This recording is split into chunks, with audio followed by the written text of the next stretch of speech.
पुत्र जी तू मुझे पहले ये बता, मेरा तो तेरा तारुफ ही नहीं था, मुझे तो कुछ पता नहीं था।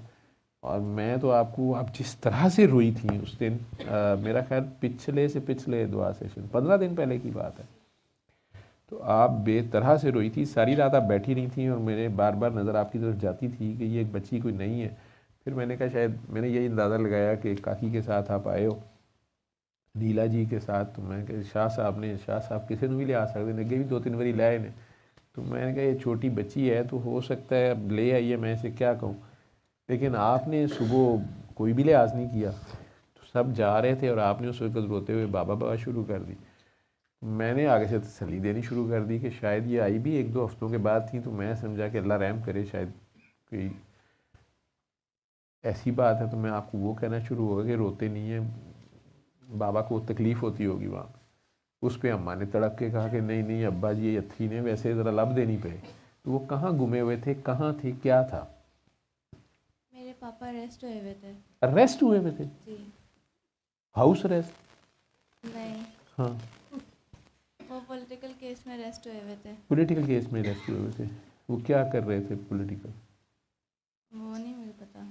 तो क्या पॉलिटिकल केस था?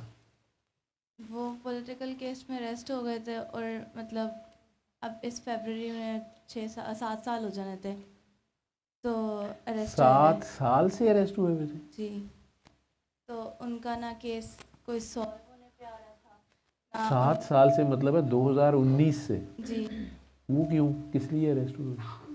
वो उनका बस था, कोई ऐसा बन गया था मतलब कि अरेस्ट हो गए थे। अच्छा, नहीं वो पॉलिटिकल का लफ्ज़ आपने बोला ना, तो मैं वो हैरान हो रहा हूँ कि उन्होंने सियासी गलती कोई कर दी थी? जी, उनकी जो मतलब सराउंडिंग इस तरीके की थी, हम्म, तो वो अरेस्ट हो गए थे।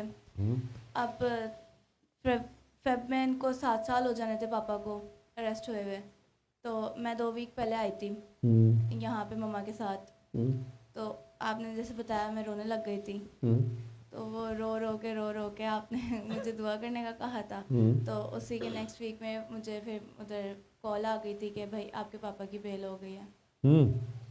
वो उस उनका केस के अंदर ना कोई वो सॉल्व करने पे आ रहे थे, ना उनको सज़ा सुना रहे थे, ना उनके बेल का कह रहे थे।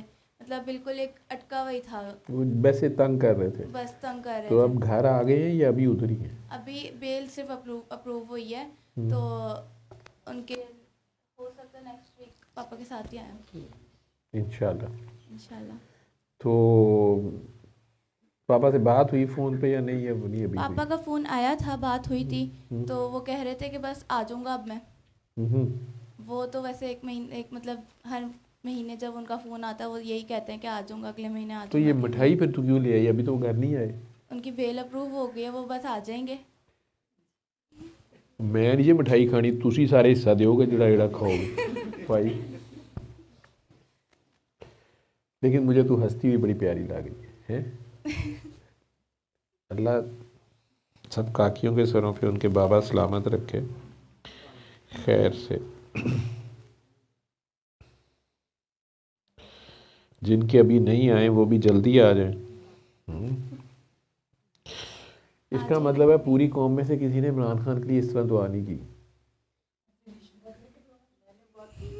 आपके पीछे जो आंटी बैठी है, इन्हें माइक दे दे, अपना तारुफ कराएं जी, आप कौन है? मैं आयशा की अम्मी हूँ, आयशा हसनैन। आयशा स्नैन की आप अम्मी हैं? हाँ जी। तो आपने बहुत दुआ की है, तो ये देख लें उसने 1 हफ्ते के अंदर अपने अब्बा की बेल करा ली है, तो बस आप। इमरान खान भी आ जाएगा इंशाल्लाह। अच्छा, इंशाल्लाह ताला, अल्लाह ताला आपकी ज़ुबान मुबारक करे जी, इसी खुशी में लंगर बांट दें। सल्ले अला, सल्ले अला, सल्ले अला, सल्ले अला, सल्ले अला शफीना, सल्ले